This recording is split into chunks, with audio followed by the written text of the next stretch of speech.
Welcome to Real Talk with the Town, where I sit down with Marana staff to answer your burning questions about our beautiful community.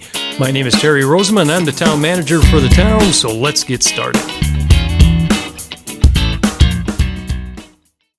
Welcome to another episode of Real Talk with the Town.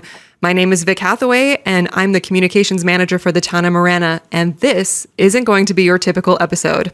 How are you doing today, Terry? Well, I'm doing okay. It's a little bit odd being on this side of the mic, but it is a little odd. Considering the topic that we're going to be talking about, very important topic, and I think it's appropriate for you to be asking the questions and for me to be answering them. Absolutely. So this episode is going to be dedicated to a public safety incident that took place at Gladden Farms Community Park on October 15th. So as of the time of recording right now, exactly a week ago. And so we're going to go into depth about this incident, discuss the events that led up to it, look into the history of past incidents at the park, and then examine our next steps. So are you ready?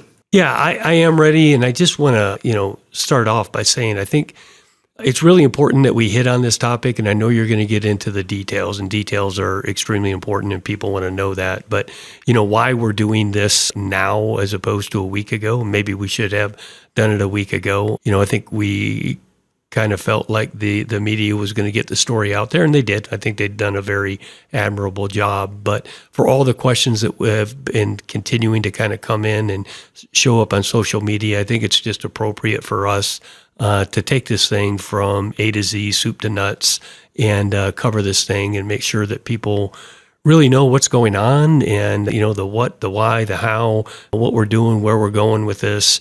And so hopefully today is really going to capture that.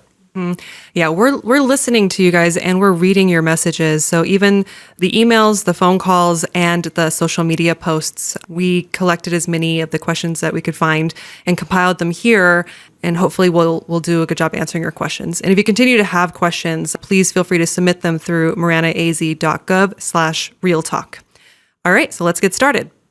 So on Wednesday, October 15th, Marana Police Department received a phone call at approximately 8:15 in the morning. On this call, a resident reported shots fired at Gladden Farms Park. MPD arrived on the scene and after investigation, discovered that a bullet had breached the Marana Shooting Club range berm located south of the park and hit the monkey bars on the playground. Understandably, this has caused a lot of concern throughout our community. And as town manager, how do you feel about this? Well, I don't know there's any way to feel about it other than high concern and understanding for our community that they have a high level of concern. And, I think there was a certain level of anger even in me, frustration, like how did this happen again? So yeah, I went through a whole gamut of, I think, emotions there in the first day that went, vacillated between anger, frustration, shock, wonder, concern, all of those things. It's been about a week since it happened, and since then we've had the original police report, a follow-up police report, and then finally Chief Pritchett's message to the community that evening.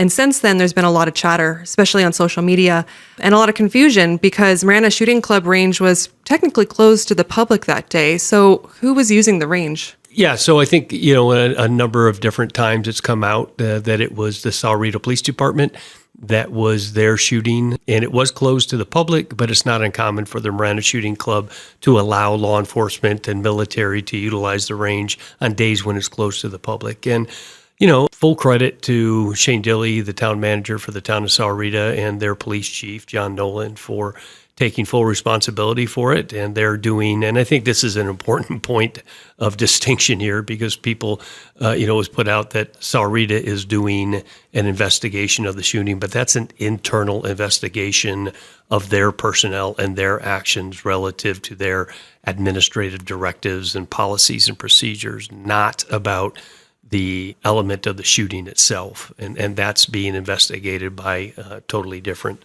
agency. So it was Sahuarita Police Department that was conducting training, and which makes it even, probably a little bit more frustrating. How familiar are you with the Marana Shooting Club range? Very familiar in terms of being out there and having used it for, even decades, going back to the early 90s when it first opened. I remember being in the gang unit and going out there and doing some of our training and shooting. So I've used it many times over the decades. So I have great familiarity with it.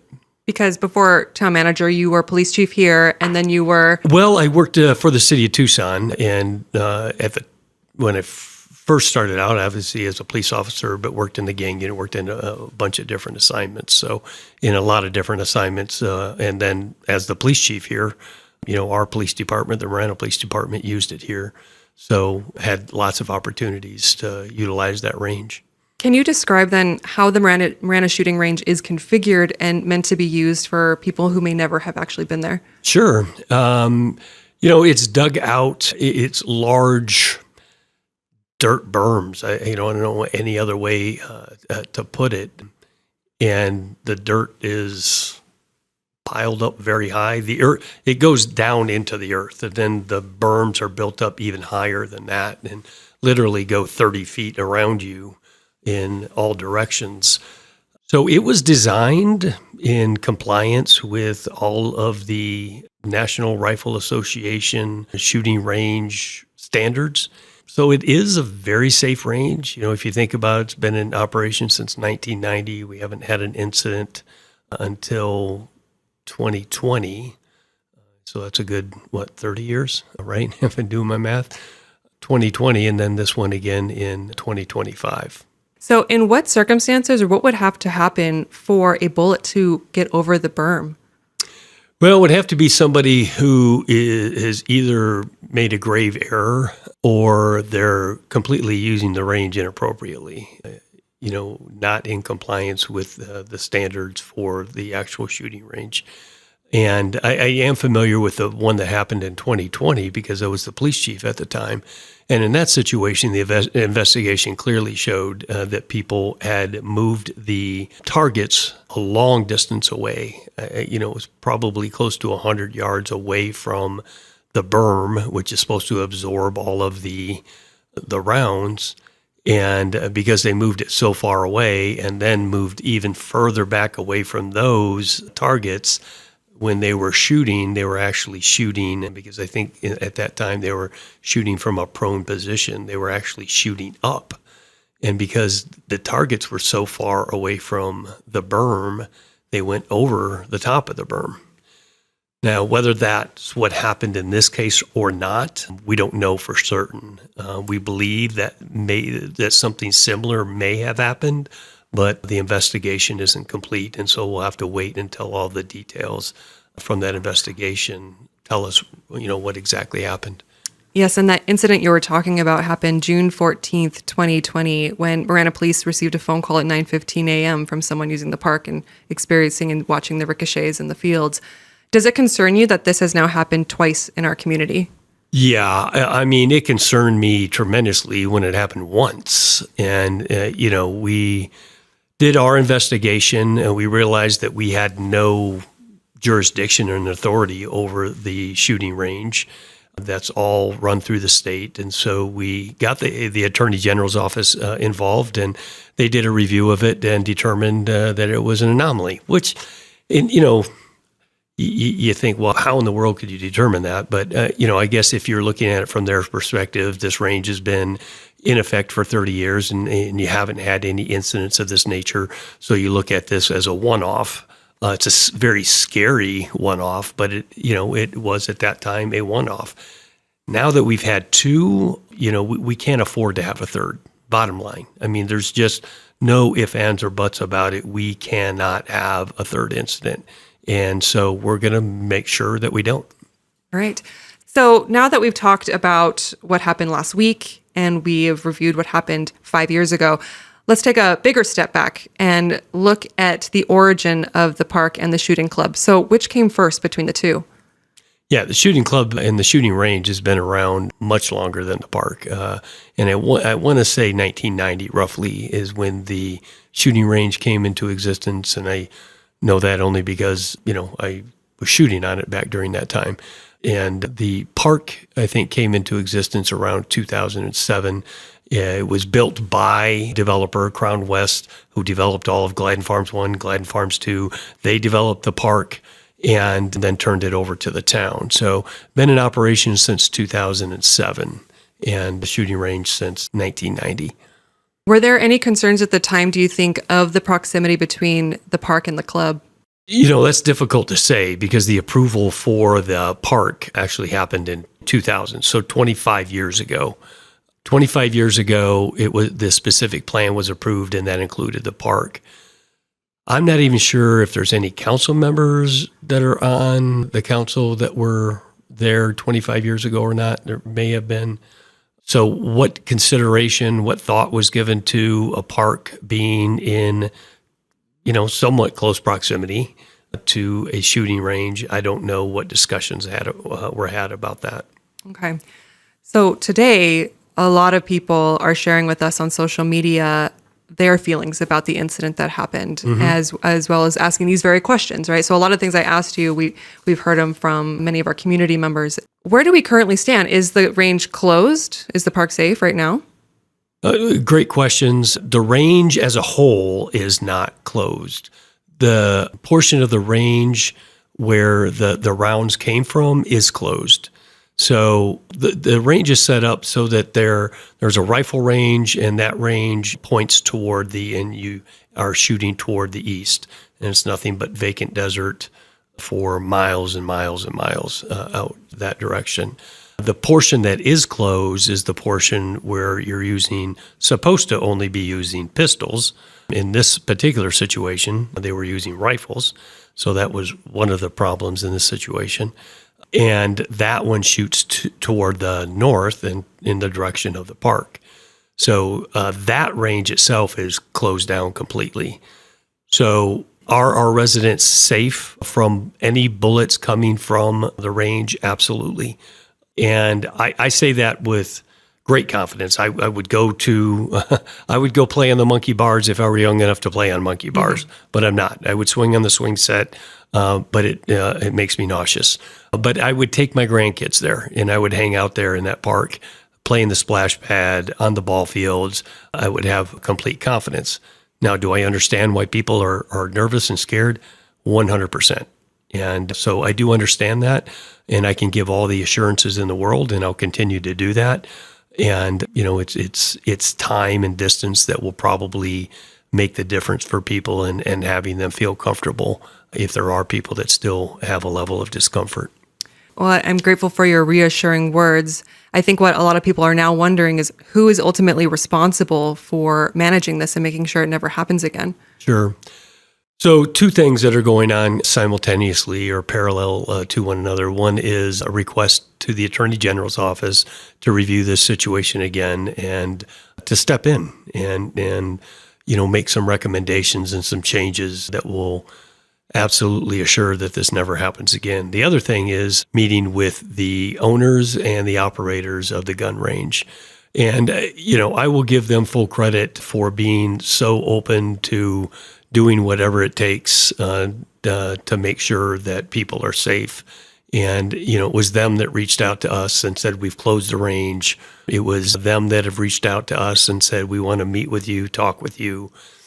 So all of that has happened, very quickly in the even hours following the shooting. So I think those discussions are going to be really important. I think the Attorney General's review of this is going to be very important. I think the investigation that's being done by law enforcement is going to be very important.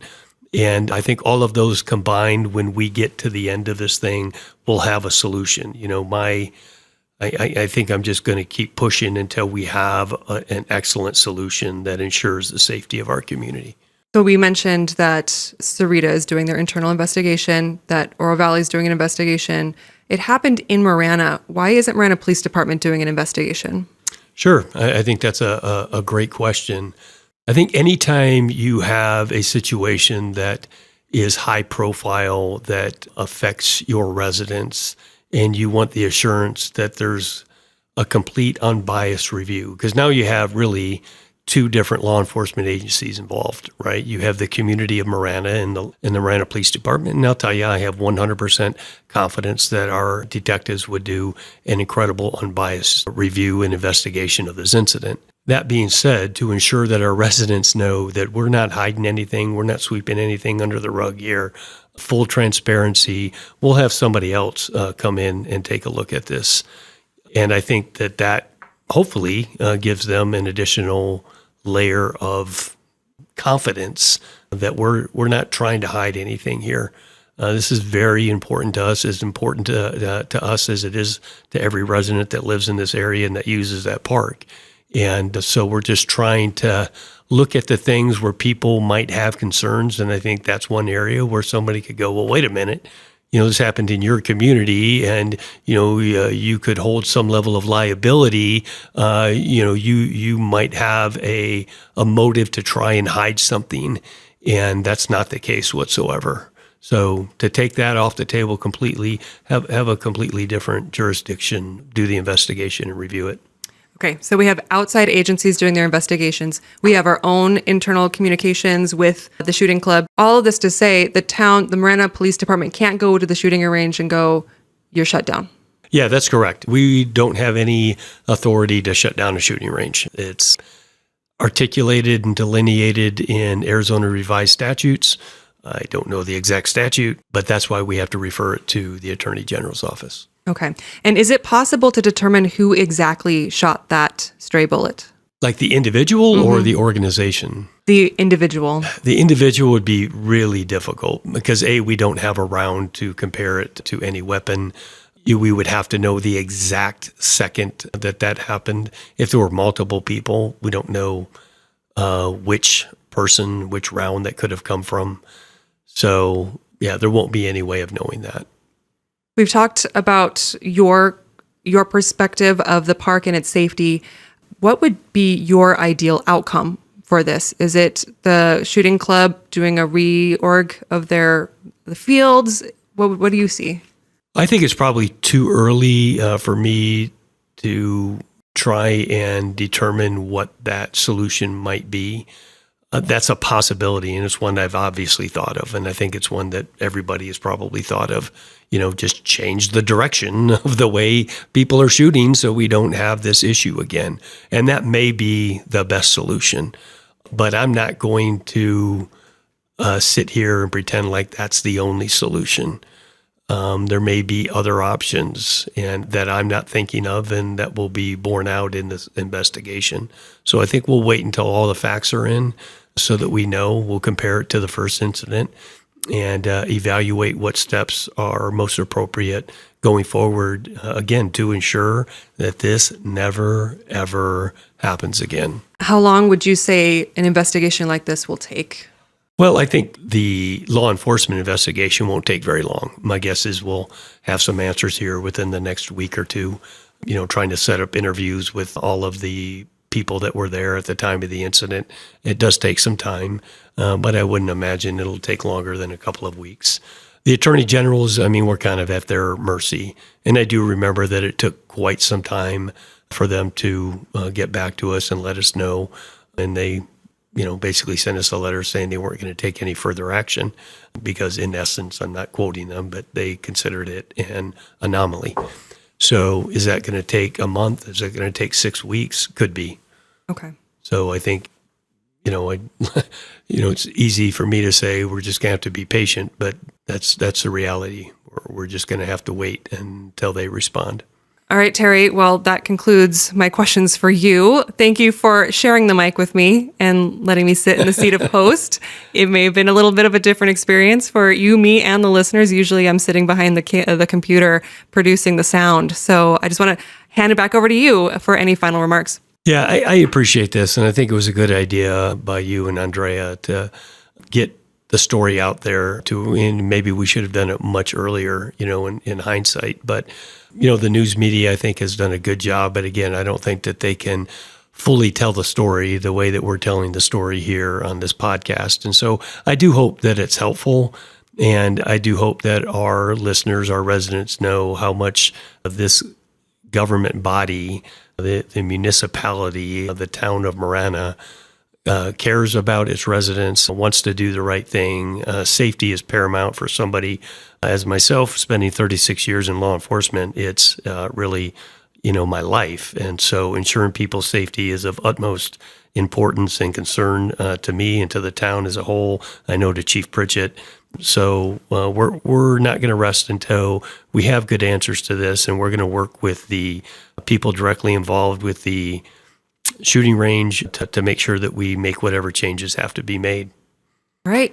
And Terry, I also want to thank you too for your great guidance as we navigated the last week. I think that your expertise and experience has greatly served us. So thank you. I want to give you an opportunity to send us off as you usually do. Oh, I'd be happy to. Okay. That makes me feel better. Okay. All right. Well, listeners, thank you so much for joining us. Make sure you send in our questions. Until next time. Submit your questions by visiting maranaaz.gov/realtalk, and we'll answer them right here. To receive notifications for new releases, remember to hit subscribe wherever you get your podcasts. Also, remember to follow the town on Facebook, X, formerly known as Twitter, and Instagram to stay up to date on current news and events.